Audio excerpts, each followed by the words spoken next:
নমস্কার, গল্পের সাথে কিছুক্ষণ এই চ্যানেলে আপনাদের সকলকে স্বাগত জানাচ্ছি। আশা করছি আপনারা সকলে ভালো আছেন। আজ যে ছোট গল্পটি আমি পাঠ করে শোনাবো তার নাম হলো অভিসার, আর গল্পটি লিখেছেন নরেন্দ্রনাথ মিত্র। তাহলে আসুন গল্পটা শুনে নেওয়া যাক। প্রথম হাতটা একটু কাঁপতো নন্দিতার। খানিকক্ষণের জন্যেও সিঁথির সিঁদুর তুলে ফেলতে বুকের মধ্যে ঠিপ ঠিপ করত।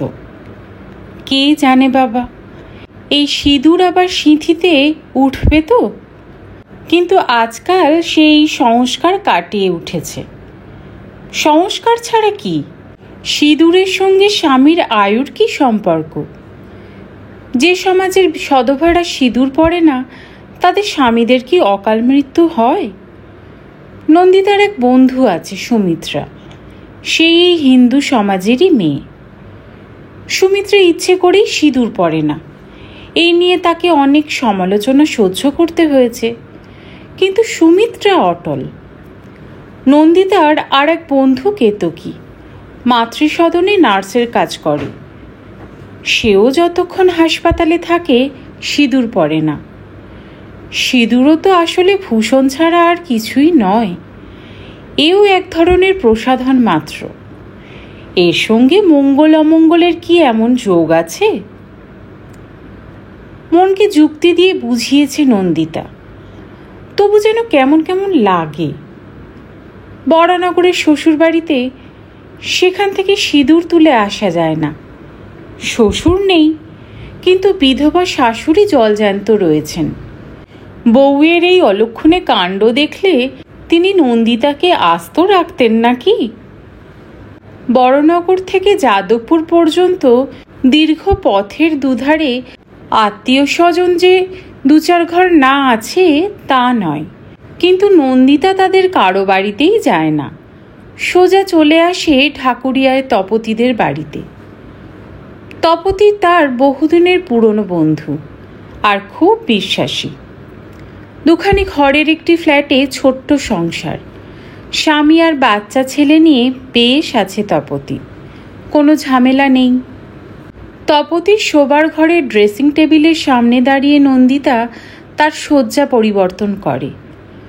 সিঁথির সিঁদুর তুলে দিয়ে বধূ থেকে ফের কুমারী হয়। শাশুড়ির জোর জবরদস্তিতে শাখা মাঝে মাঝে পড়তে হয়। তপতিদের বাড়িতে এসে সেই শাখা দুগাছিও সন্তর্পণে খুলে রাখে। আজ অবশ্য শাখা ছিল না, শুধু সিঁদুরটুকু তুললেই দিব্যি ফের কুমারী হতে পারে নন্দিতা। কিন্তু তপতির আয়না বসানো গোদরেজের আলমারির সামনে দাঁড়িয়ে নন্দিতা আজ যেন কেমন একটু অন্যমনস্ক হয়ে পড়েছিল। বাইরে পড়ন্ত রোদ, রাস্তার ওপারে কয়েকটি নারকেল গাছ নিষ্পন্দ হয়ে রয়েছে। পেছনে খাটের ওপর বসে ছেলেকে সাজাচ্ছিল তপতি, আর নন্দিতার কাণ্ড দেখে মুখ টিপে টিপে হাসছিল। একটু বাদে তপতি বলল, কি রে, তোর অভিসার সজ্জা আর কত বাকি? নন্দিতা মুখ ফিরিয়ে তাকালো। সজ্জা আবার কিসের, বরং সব খুলে রেখেই তো যাচ্ছি। তপতি বলল, আহা, যেটুকু ধুয়ে মুছে যাচ্ছিস তাতে তার চোখে ভালোই লাগবে। তা তো তার চোখে আরো বেশি রূপসী হয়ে ওঠার জন্যই। শাড়িটাও বদলে যাবি নাকি? আমার বেগুনি রঙের শাড়িটা কি দেব? নন্দিতা বলল, না রে না, এই শাড়িতেই হবে। এই সাদা খোলের শাড়ি ওর পছন্দ। তপতি একটু হাসল। যতদূর জানি পছন্দটা তুইই করিয়েছিলি। বিয়ের আগে তুই তো সাদা খোলের শাড়ি পরতে ভালোবাসতিস, গয়নাগাটি পরতেই চাইতিস নে। সুবীর বাধ্য হয়ে তোর সেই নিরাভরণ রূপই পছন্দ করেছিল। কতবার অনুরোধ করেছিল রঙিন শাড়ি পরতে, পরিসনি। এখন তো দিব্যি পরিস, আবহাওয়ার সঙ্গে মিলিয়ে মিলিয়ে রং বেরঙের শাড়ি। নন্দিতা তপতির দিকে তাকিয়ে হাসল। আহা, যত বয়স বাড়ছে তত যেন কাব্য উঠলে উঠছে। রঙিন শাড়ি পরবো না কি করব? না পরলে তো শাশুড়ি আবার রাগ করে। তপতি বলল, আর জ্বালাস নে, শুধু শাশুড়ির দোহাই দেওয়া হচ্ছে, তার পুত্রটির মন জোগাতে হয় না, নয়ন জুড়োতে হয় না। মুখ টিপে হাসল নন্দিতা।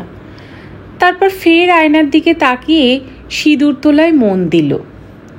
তপতি বলল, তাড়াতাড়ি কর, হাসপাতালে ভিজিটিং আওয়ার্সের অর্ধেক সময় তো কেটে গেল, 5টা বাজে। নন্দিতা বলল, বাজুক গিয়ে। তপতি বড্ড ক্লান্তি লাগে। তপতির ছেলে পিন্টু তাগিদ দিচ্ছে, আমার তো খাওয়া হয়ে গেছে মা, কখন বেরোবে? তপতি জবাব দিল, এই তো তোমার মাসিমণির সাজসজ্জা শেষ হলেই বেরোবো বাবা। অস্থির হয়েও না, একটু ঠিক হয়ে দাঁড়াও, বোতামগুলো লাগিয়ে দিই। তারপর সে ফের নন্দিতার দিকে তাকালো। ক্লান্তি লাগে তো আসিস কেন? নন্দিতা এ কথার কোনো জবাব দিল না। আসে যে কেন সে কি নিজেই তা জানে? শুধু আশাই তো নয়, ছলনা করতে করতে আসা, আবার এসেও ছলনা করা, এর মধ্যে যেটুকু ঝুঁকি থাক আছে। ধরা পড়লে স্বামীর কাছে কি কম কথা শুনতে হবে? সবই জানে নন্দিতা, তবু নিজেকে নিবৃত্ত করতে পারে না। সে যেন নিজে আসে না, বাইরের অন্য কোনো অদৃশ্য শক্তি তাকে টেনে নিয়ে আসে। তাকে দিয়ে যেটুকু যা করবার করিয়ে নিয়ে ছেড়ে দেয়। মাঝে মাঝে এমন মনে হয় নন্দিতার। জানালা টানালা বন্ধ করে ছেলেকে নিয়ে তপতিও নন্দিতার সঙ্গে বেরোলো। বেরোবার আগে রাধুনী সুরলক্ষ্মীকে যথারীতি নির্দেশ উপদেশ দিয়ে গেল। ওর স্বামী প্রদোষ কলেজের অধ্যাপক, কলেজ ছাড়াও তপতিকে বাড়িতে গিয়ে পড়াতো। তারপর দিনক্ষণ দেখে ছাত্রীকে গৃহিণী করে নিয়েছে। তার আগে অনেকদিন ধরে চলেছিল মন জানাজানির পালা। সেই পর্বে নন্দিতা ওদের নানাভাবে সাহায্য করেছে। দুপুরের ক্লাসগুলো সেরে নাইট শিফটেও পড়ায় প্রদোষ, তাই ওর রাত হয়। নন্দিতার সুবিধে, প্রদোষের চোখের সামনে বেশ পরিবর্তন করতে হয় না। অবশ্য প্রদোষও বেশ ভদ্র। যদি কখনো নন্দিতা তার সামনে পড়ে যায়, সে অশোভন কৌতূহল দেখায় না, অসঙ্গত কোনো প্রশ্নও তোলে না। সাধারণ কুশল প্রশ্নে সৌজন্যটুকু সেরে সামনে থেকে সরে যায়। ভদ্র এবং এ ব্যাপারে খানিকটা নির্লিপ্ত নন্দিতার স্বামী মণিময় সেনও, পেশায় চার্টার্ড অ্যাকাউন্টেন্ট, অফিসের কাজ নিয়েই আছে। প্রায়ই বাইরে বেরোয় বড় বড় ক্লায়েন্টের ফার্ম অডিট করতে। আজ বম্বে, কাল পুনা, পরশু নাগপুর, জব্বলপুর লেগেই আছে। কাজপাগলেই লোকটি স্ত্রীর চালচলন নিয়ে মাথা ঘামায় না। বিয়ে করা দরকার, মা পিড়াপিড়ি করেছিলেন, তাকে বউ এনে দিয়েছেন, ব্যাস। কর্মব্যস্ত স্বামীর এই ঈষৎ ঔদাসীন্য ভালোই লাগে নন্দিতার।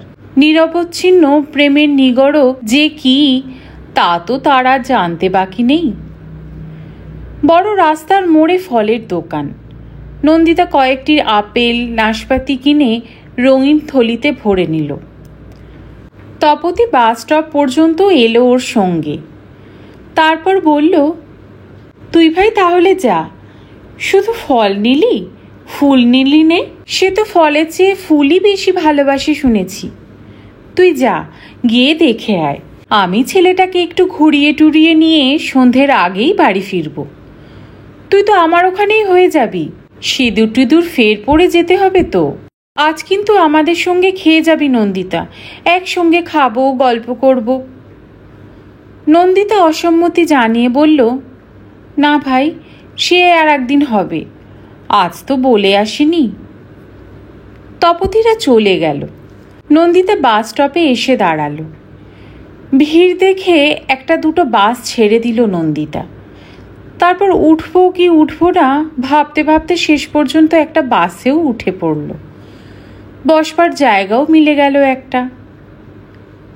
এই অভিনয়ে আজ যেন নন্দিতার বড্ড বেশি ক্লান্তি লাগছে। রুগ্ন বন্ধুকে আর কতদিন এভাবে ছলনা করবে নন্দিতা? ছলনা কি সে শুধু একজনকেই করছে? কতদিনই বা সে সুবীরের কাছে ব্যাপারটা লুকিয়ে রাখবে? একদিন না একদিন সে তো সবই জানতে পারবে, জেনে আঘাতও পাবে। সেই আকস্মিক আঘাতের চেয়ে ওকে নিজের মুখে অকপটে সত্যি কথা জানানোই তো ভালো। এত সংকোচ কিসের নন্দিতার? সুবীরের জন্য সে তো কম দিন অপেক্ষা করেনি। ও অসুস্থ হবার পরও 7 বছর ধরে নন্দিতা তার সুস্থতার জন্য দিন গুনেছে। মাঝে মাঝে সুস্থ হয়ে উঠেছেও সুবীর।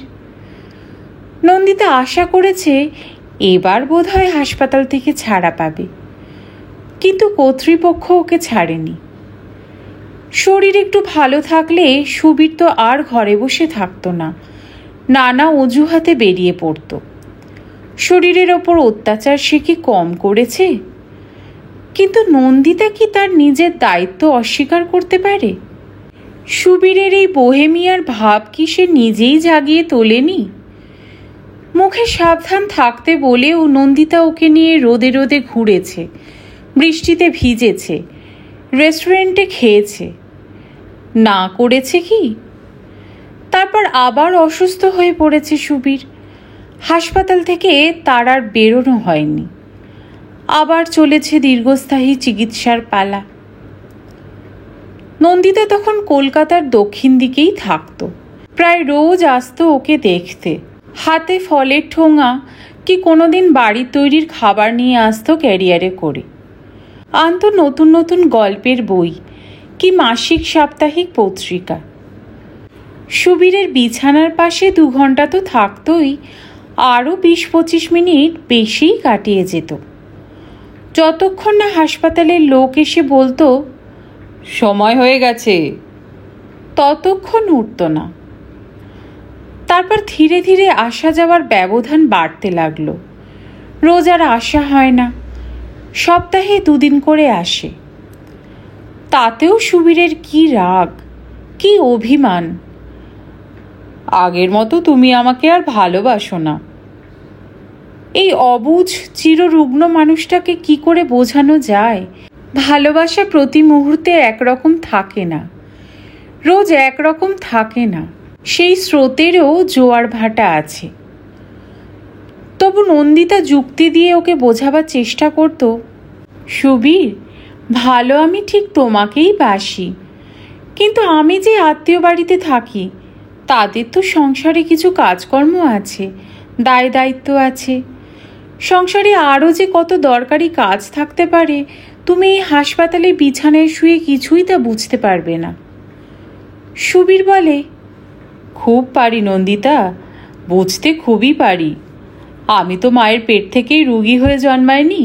25 বছর সুস্থ শরীরে এই পৃথিবীটাকে ভোগ করেছি। একটু চুপ করে থেকে সুবীর একটু হেসেছিল। অবশ্য আত্মীয় স্বজনহীন বেকার নিঃসম্বল মানুষ যতটুকু ভোগ সম্ভব করতে পারে ততটুকুই করেছি। কিন্তু তুমি তো সব জেনেই আমার কাছে এসেছিলে, আমি তো চাল দিইনি। আমার যা নেই তা আছে বলে বড়াইও করিনি। তারপর আমি অসুস্থ হয়ে পড়েছি। সেই অসুখ আর আমাকে ছাড়ছে না। শুধু সেই অপরাধে তুমি কি আমায় ছেড়ে যাবে? এই কি তোমার মানবীয়তা? নন্দিতা হেসে বলেছিল, ওসব দোহাই দিও না সুবীর। আমরা কেই বা পুরো মানব, কেই বা পুরো মানবী। দুজনের প্রথম পরিচয়, প্রথম বন্ধুত্ব, প্রথম প্রেমের কথা আজও মাঝে মাঝে ভাবে নন্দিতা। সুবীরের তখন থেকেই হীন স্বাস্থ্য, নিবৃত্ত আত্মীয় স্বজনহীন। তবু নন্দিতা আকৃষ্ট হয়েছিল তার বিদ্যাবত্তায়। অত কৃচ্ছতার মধ্যেও সুবীর ভালো অনার্স নিয়ে পাশ করেছিল। নন্দিতাকে আকর্ষণ করেছিল তার নির্ভীক স্পষ্টবাদিতা। সে যেন অমিত শক্তিধর। সব রকম অনাচার অবিচারের বিরুদ্ধে সে যেন একাই দাঁড়াবার সামর্থ্য রাখে। সুবীর রাজনৈতিক অরাজনৈতিক সব রকম বক্তৃতাই ভালো করে দিতে পারত। যখন যা লিখত তাও তীক্ষ্ণ হতো, সরস হতো। কিন্তু পুরো একখানা বই লেখার সুযোগ কি সামর্থ্য ওর আর হয়ে উঠল না। রোগ ওকে একেবারে ধরাশায়ী করে দিলে। টিবি আজকাল আর দুঃচিকিৎসা নয়, কতজনের হয় আবার সারে। দিব্যি সুস্থ হয়ে তারা বিয়ে থা করে, ছেলেপুলে হয়। নন্দিতা তাই ভেবেছিল সেরে যাবে, কিন্তু সারল না। হয়তো চিকিৎসা বিভ্রাট, হয়তো ওর নিজের অনিয়ম অত্যাচার, হয়তো বা ওর দুর্বল শরীরের প্রতিরোধের শক্তির অভাব, হয়তো বা এর সব কিছুই আছে, হয়তো বা সেই সঙ্গে আরও কিছু। সুবীর মাঝে মাঝে বলতো, চিঠিতেও লিখত, নন্দিতা, তুমি যদি আমাকে আরও বেশি ভালোবাসতে, আগের মতো ভালোবাসতে, তাহলে আমি ঠিক সুস্থ হয়ে উঠতাম। আমি তাহলে ফের সব পারতাম নন্দিতা।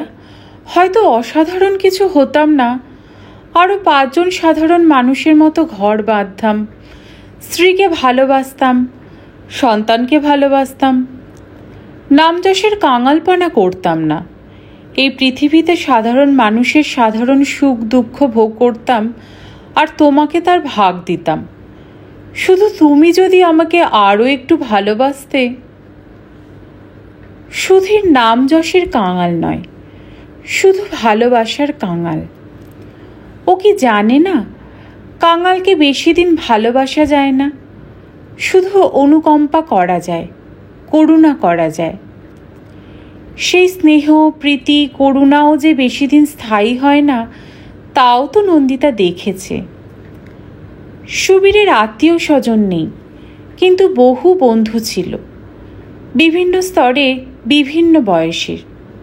প্রথম কয়েক বছর তারা সুবীরের রোগশয্যার পাশে এসে দাঁড়াতেন, বসে বসে কত গল্প করতেন, কত হাসি কৌতুক। নন্দিতা নিজের চোখে সুবীরের এই বন্ধু ভাগ্য দেখেছে। কেউ কেউ বই পাঠাতেন, কেউ বা মানি অর্ডারে টাকা। জন্মদিনে কি পুজোর সময় জামা কাপড় পাঠিয়ে কেউ কেউ স্মরণ করতেন সুবীরকে। তারপর ধীরে ধীরে সব ক্ষীণ হতে লাগলো। সুবীর নন্দিতার হাতখানা নিজের মুঠির মধ্যে নিয়ে বলেছিল, যেতে দাও যারা গেল, তোমাকে যেতে দেব না। নন্দিতা ওর কপালে হাত বুলোতে বুলোতে হেসে বলেছিল, আমি গেলে তো তুমি যেতে দেবে? আমি আছি তোমার পাশে, সারা জীবনের জন্য আছি। সেই প্রতিশ্রুতি অবশ্য রাখতে পারেনি নন্দিতা, কিন্তু ওর সেদিনের সেই কথার মধ্যে কোনো অসত্য ছিল না। একদিন যে সত্যি ছিল, তা যে চিরদিন সত্যি থাকবে, তাই বা কে জানত? তাই বলে সেই আগের দিনগুলো কি মিথ্যা? সুবীর গভীর আশ্বাসে বলেছিল, আমি জানি নন্দিতা, তুমি আমার কাছেই থাকবে। আজ আর আমার কেউ নেই তুমি ছাড়া, আর কিচ্ছু নেই, তুমি আমার সর্বস্ব।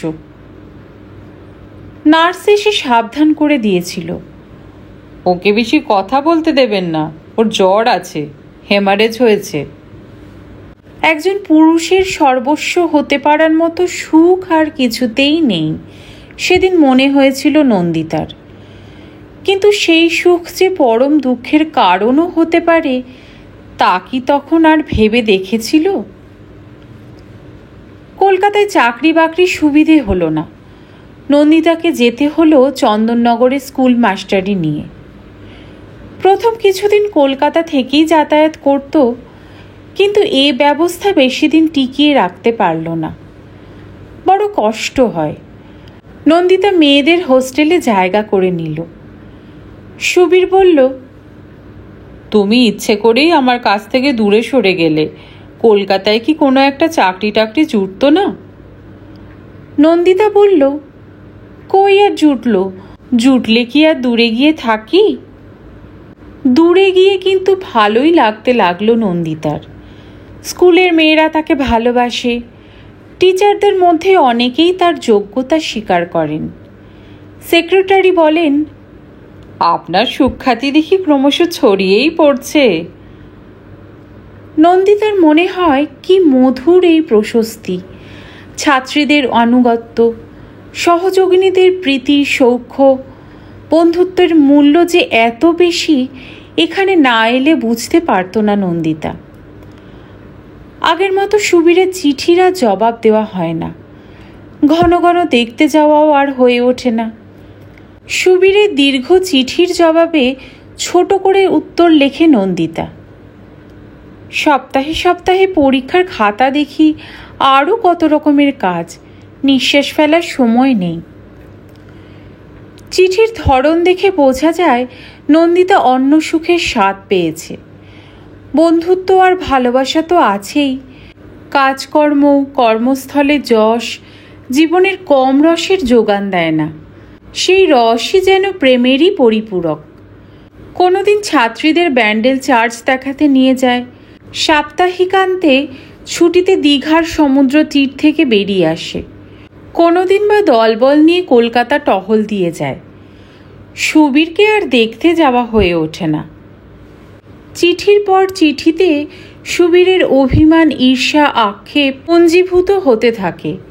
নন্দিতার মনে একটু একটু অনুশোচনা যে হয় না তা নয়, একজন রুগ্ন বন্ধুকে, তার ওপর একান্তভাবে নির্ভরশীল বন্ধুকে দূরে সরিয়ে রাখছে, যেতে আর ইচ্ছে করে না। হাসপাতালে সেই বিষণ্ণ পরিবেশ, ওষুধের গন্ধ, ডাক্তার নার্সদের চলাফেরা, অনেকটা কয়েদিদের মতো ইউনিফর্ম পরা রোগীদের জটলা, এই পরিবেশের মধ্যেও নন্দিতা সুবীরের সঙ্গে একসময় কি প্রণয়মধুর মুহূর্তই না কাটিয়েছে। কিন্তু জীবনের স্রোত তাকে আজ অন্যত্র সরিয়ে নিয়ে ফেলেছে। সে জগৎ সুস্থ, সজীব, কর্মশীল মানুষের। হাসপাতালে যখন ঘন ঘন আসত নন্দিতা, তার কাজ ছিল একটি রুগ্ন বন্ধুকে সেবা সোহাগ করে সান্ত্বনা দান, তাকে আশায় ভরসায় উদ্দীপ্ত করে তোলা। আর স্কুলে এসে অন্য কর্তব্যের ভার পড়েছে নন্দিতার ওপর।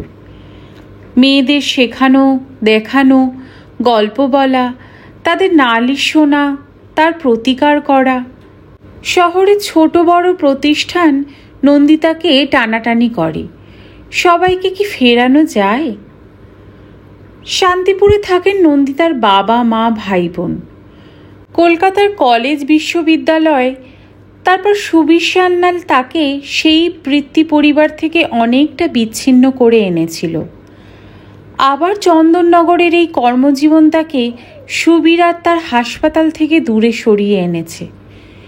এই দূরত্ব শুধু ভৌগোলিক দূরত্ব নয়, মনের দিক থেকেও বেশ খানিকটা দূরে সরে এসেছে নন্দিতা। মাঝে মাঝে অবশ্য মনে হয় এ তার নির্মমতা, ক্ষমাহীন নিষ্ঠুরতা। কিন্তু মনকে যত গালাগালি দিক, সে তার নিজের কাজ করে যায়, তাকে ফেরানো বড় শক্ত।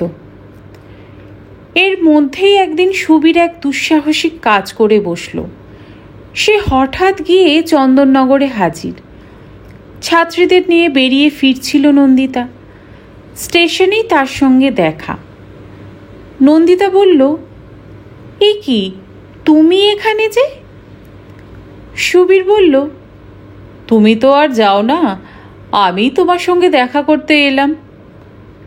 নন্দিতা বলল, তুমি এই অসুস্থ শরীর নিয়ে?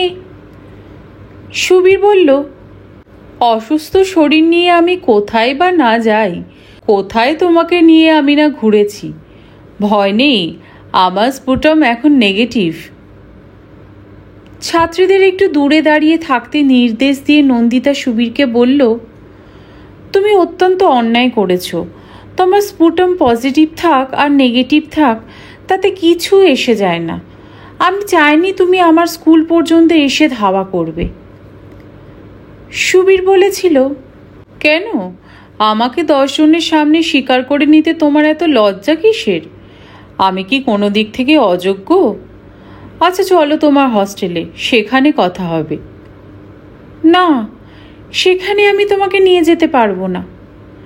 তাহলে চলো কোনো চায়ের দোকানে গিয়ে বসি, সেখানে কথা হবে।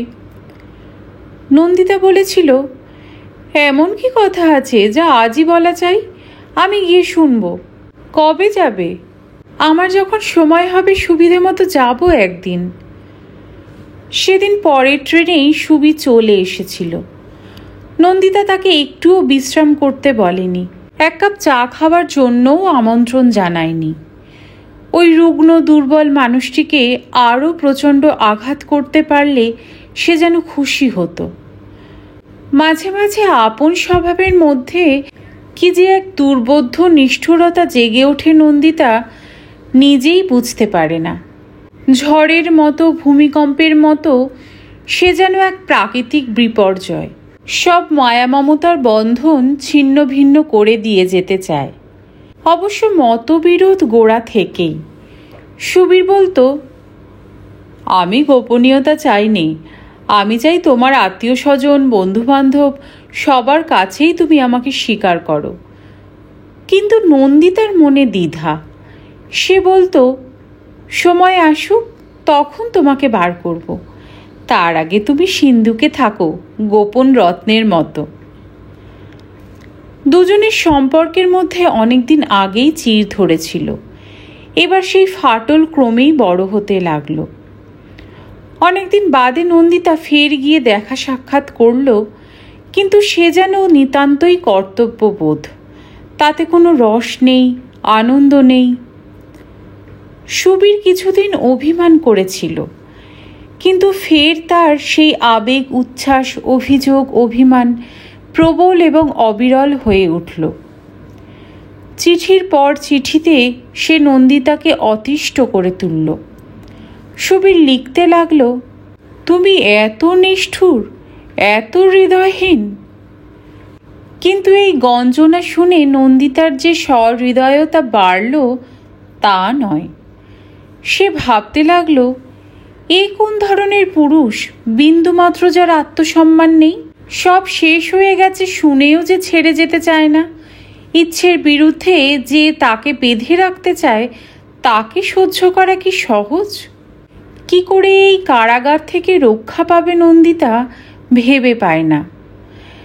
একজন যেন অবাঞ্ছিত বাসনার দুই বাহু মেলে তাকে জড়িয়ে ধরবার জন্য পেছনে পেছনে ছুটে আসছে, আর নন্দিতা প্রাণপণে তার হাত থেকে রক্ষা পাওয়ার জন্য ছুটে পালাচ্ছে। পথের আর শেষ নেই। শেষ পর্যন্ত আশ্রয় মিলল। বাবা মা অনেকদিন ধরেই বিয়ের জন্য চাপ দিচ্ছিলেন, কিন্তু নন্দিতা তাতে কান দেয়নি। দাদারা বিরক্ত হয়ে এ প্রসঙ্গ ছেড়েই দিয়েছেন। যে যার কর্মস্থলে আছেন বউ ছেলে মেয়ে নিয়ে। পারিবারিক বন্ধন শিথিল। দু একদিনের অতিথি হিসাবে তাদের কাছে যায় নন্দিতা, কিন্তু যাবার পর সেই দুদিন কাটানোও কষ্টকর হয়ে ওঠে। এই সময় বাবা মা আবার পিড়াপিড়ি শুরু করলেন। বাবা বললেন, খোকি, আমার কথা শোন, আমার তো দশা দেখছিস, দেহের যা অবস্থা, নড়তে চড়তে পারিনি, কবে যে চলে যাব তার ঠিক নেই। অনেকদিন বাদে আবার একটা সম্বন্ধ এসেছে, ছেলেটা ভালো, বাড়ির অবস্থাও ভালো, আয় রোজগারও ভালো, শুধু বয়স একটু বেশি। মা বললেন, আজকালকার ছেলেদের 40 বছর আবার একটা বয়স নাকি? তোমার মেয়েই বা এমন কোন কচি খুকি? নন্দিতা বলল, করো তোমাদের যা খুশি, আমি আর ভাবতে পারিনি।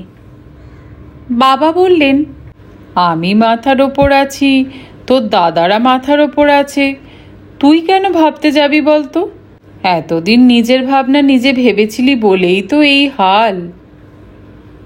ওরা যা বললেন তাতেই রাজি হয়ে গেল নন্দিতা, শুধু একটি শর্তে, কোনো রকম জাঁকজমক আড়ম্বর আয়োজন যেন না হয়। তেমন আড়ম্বর অনুষ্ঠানের সাধ্যও পাওয়ার ছিল না। নানা কারণে দাদারা তেমন সাহায্য করতে পারলেন না। কারো বউয়ের অসুখ, কারো বাড়ি করতে গিয়ে ধার দেনা হয়েছে, নগদ টাকা কই হাতে। সুবীরকে ইচ্ছে করেই নন্দিতা জানায়নি, সে খবর সহ্য করতে পারবে না। কিন্তু নন্দিতা ভাবতে পারেনি বিয়ের পিঁড়িতে বসে এই শুভ উৎসবটা তার নিজের কাছেও এতটা অসহ্য লাগবে। মনে পড়ে যাবে বহুদিনের পুরনো একটি প্রতিশ্রুতি, টিবি হাসপাতালের একটি বেড, একটি রোগ জীর্ণ দেহ, আর দেখা হওয়ার সঙ্গে সঙ্গে দুটি চোখের সেই উজ্জ্বল ঔৎসুক্য। কিন্তু তখন তো আর ফিরবার উপায় নেই, আর ফিরবেই বা কোথায়? শুধু সহানুভূতিকে সম্বল করে সারাটা জীবন কাটিয়ে দেওয়ার মতো সংকল্পের জোর কি তখন আর নন্দিতার আছে? মণিময়ের স্বভাব সুবীরের ঠিক বিপরীত। মানুষটি নীরস নয়, তবে অতিরিক্ত উচ্ছ্বাস উচ্ছলতারও ধার ধারে না। সুবীরের মতো একটি নারীকে সর্বস্ব দিয়ে ভালোবাসার কথা মণিময় ভাবতেও পারে না। তবে স্ত্রী যেটুকু প্রাপ্য তা নিশ্চয় দেয়, আদর সোহাগও করে, মতরত খায়, তবে তা নিয়ে বড়াই কি বাড়াবাড়ি করে না। নিজের কাজকর্মের চাপ যখন পড়ে তখন কারো কথাই তার মনে থাকে না। অফিসের কাজে মাঝে মাঝে ট্যুরে বেরোয়। নন্দিতাকে রেখে যায় মার জিম্মায়। স্কুলের কাজ নন্দিতাকে বিয়ের পর ছেড়ে দিতে হয়েছে। মণিময় বলেছে, আমি যখন অক্ষম হয়ে পড়ব তখন চাকরি করো, যতক্ষণ শক্ত সমর্থ আছি ওসব দিয়ে দরকার নেই। শাশুড়ি মাঝে মাঝে বলেন, এত জায়গায় যাস, বউকে তো 2-1বার নিয়ে গেলে পারিস। মণিময় বলে, বেড়ানোর জন্য তো যাই না মা, যাই কাজে। যখন বিলাস ভ্রমণে যাব তোমার বৌমাকে সঙ্গে নেব, তখন আবার তুমিই বলবে এমন বউ পাগলা ছেলে আর দেখিনি। শাশুড়ি হেসে বলেন, না বাপু, আমি কোনোদিন বলবো না। তোমার যত খুশি বেড়াও না বউ নিয়ে। স্বামীর বিরুদ্ধে অভিযোগ করার কিছু নেই। এমন একজন বস্তুবাদী কর্মব্যস্ত পুরুষকেই তো চেয়েছিল নন্দিতা। তবু কেন যেন মনে হয় কিসের একটা অভাব আছে। এখানে এসে যেটুকু প্রয়োজন ছিল তা নন্দিতার মিটেছে, কিন্তু প্রয়োজনের অতিরিক্ত যেটুকু তা নাগালের বাইরেই রয়ে গেল। আর একজন ছিল অন্যরকম। প্রয়োজনের যে দাবি তার সিকিও তার কাছে মিটত না। সে দিত প্রয়োজনাতীত সুধা, যা হাওয়ায় ভাসে, হাওয়ায় মেলায়। নন্দিতার কেন মাঝে মাঝে মনে হয় এক নিগড় থেকে পালিয়ে এসে সে আর এক নিগড়ে এসে পড়েছে। সারা পৃথিবী যেন নানা রকম কারাগারে ভরা, শুধু তাদের নাম আলাদা, নিয়ম কানুন আলাদা, কিন্তু রুদ্ধদ্বারের আড়ালে আবদ্ধ করে রাখার কায়দা কানুন এক। তারপর ঠিকানা বদলে দেওয়া একখানা খামের চিঠি এসে পৌঁছল নন্দিতার হাতে। হাতে লেখা সুপরিচিত। চিঠি খুলে পড়ল নন্দিতা। সংক্ষিপ্ত চিঠি। অসুখ আবার বেড়েছে, ফের উঠতে হবে অপারেশন টেবিলে। নেমে আসতে পারবো কিনা জানি নে, তোমার সঙ্গে একবার দেখা হলে ভালো হতো। স্বামী সফরে বেরিয়েছে। শাশুড়ির কাছ থেকে ছুটি নিল নন্দিতা। হাসপাতালে এক আত্মীয় আছে নন্দিতার, সম্পর্কে ভাই হয়। তার অসুখের বড় বাড়াবাড়ি। নন্দিতা অনুমতি চাইল, একটু দেখে আসবো মা। শাশুড়ি ভালো মানুষ, সঙ্গে সঙ্গে অনুমতি দিলেন। যাও না বৌমা, কিন্তু এত দূর কি একা একা যেতে পারবে? পারবো মা, একা একা চলাফেরার অভ্যেস আমার আছে। পথে যেতে যেতে নন্দিতার হঠাৎ মনে হয়েছিল এই বেশে তো আর যাওয়া যাবে না সুবীরের কাছে। সে বড় নিষ্ঠুরতা হবে। ও যদি নন্দিতার বিয়ের খবর না পেয়ে থাকে তাহলে হয়তো অবাক হবে, মুগ্ধ বিস্ময়ে বাক্যহারা হবে না, দুঃখ বেদনায় স্তব্ধ হয়ে থাকবে। কি দরকার ওই মৃত্যু পথযাত্রীকে পথের প্রান্তে অমন করে ঠেলে দেওয়ার? তার চেয়ে এই মধুর মিথ্যা তাকে শান্তি দিলে ক্ষতি কি? ঢাকুরিয়ার বাবুবাগান লেনে থাকে তপতিরা। সেখানে গিয়ে বন্ধুকে সব কথা খুলে বলেছিল নন্দিতা। সৎ উদ্দেশ্য এবং কিঞ্চিত অসৎ উপায়ের কথাও সে গোপন রাখেনি। তপতি সায় দিয়ে বলেছিল, ঠিক বলেছিস, মরার ওপর খাড়ার ঘা দিয়ে লাভ কি? বহুদিন পরে নন্দিতা সুবীরের রোগশয্যার পাশে টুলটির ওপর বসেছিল। সুবীরের চেহারা অনেক খারাপ হয়ে গেছে, দেহ শয্যালীন, ঘন ঘন কাশছে। তবু সুবীর তাকে দেখে উৎসাহে উঠে বসার চেষ্টা করেছিল। নন্দিতা মৃদু ধমকে সুরে বলেছিল, আহা, উঠছ কেন আবার? সুবীর বলেছিল, আমি জানতাম নন্দিতা তুমি আসবে, আমার ওই চিঠি পেলে তুমি না এসে পারবে না। বারবার কাশি এসে কথাবার্তায় ব্যাঘাত করছিল। নন্দিতা বলেছিল, কেন অত কথা বলছো? বারে, কতদিন পর দেখা, কত কথা জমে রয়েছে, কথা না বললে তুমি বুঝবে কি করে? নন্দিতা মধুর প্রতিবাদ করেছিল, তুমি কি ভেবেছ বলো তো? কথা বললে তবেই বুঝবো, না বললে বুঝবো না? সস্নেহে ধমকে ওর সব কথা বন্ধ করে দিয়েছিল নন্দিতা। খানিকক্ষণ চুপ করে থেকে সুবীর ফের বলেছিল, আমি অনেক চিঠি লিখেছি তোমাকে, কই পাইনি তো। পোস্ট করিনি, পাবে কি করে, জমিয়ে রেখেছি, আজ তোমাকে সব দিয়ে দেব। ডায়েরি রেখেছি দিনের পর দিন, সেও তোমারই কথায় ভরা, নিয়ে যেও। আমার এই মূল্যবান সম্পত্তির তুমিই একমাত্র স্বত্বাধিকারিণী, আজই তুমি সব নিয়ে যাও, কাল যদি না থাকি। নন্দিতা বলেছিল, কি যে বলো, না থাকারই বা কি হয়েছে? তোমার অসুখের ধারাই তো এই, কখনো বাড়ে কখনো কমে। সেদিনের সুবীরের ডায়েরি আর চিঠিগুলি নন্দিতা রেখেই এসেছিল, বলেছিল আর একদিন নেব। মনে মনে বলেছিল, নেব যে, নিয়ে রাখবো কোথায়? কি সব কারণে অপারেশন স্থগিত আছে, বিনা অপারেশনেই একটু একটু করে সুস্থ হয়ে উঠছে সুবীর। সংকটটা এবারের মতো বোধহয় কাটল। এখন হঠাৎ আবার নন্দিতার আসা যাওয়া বন্ধ হয়ে যাবে। অতদূর থেকে এত ঘন ঘন দেখতে আসা কি ভালো দেখায়?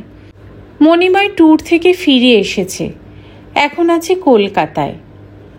সেদিন হেসে বলেছিল, কি গো, তোমার ভাইয়ের অসুখ টসুখ সারল?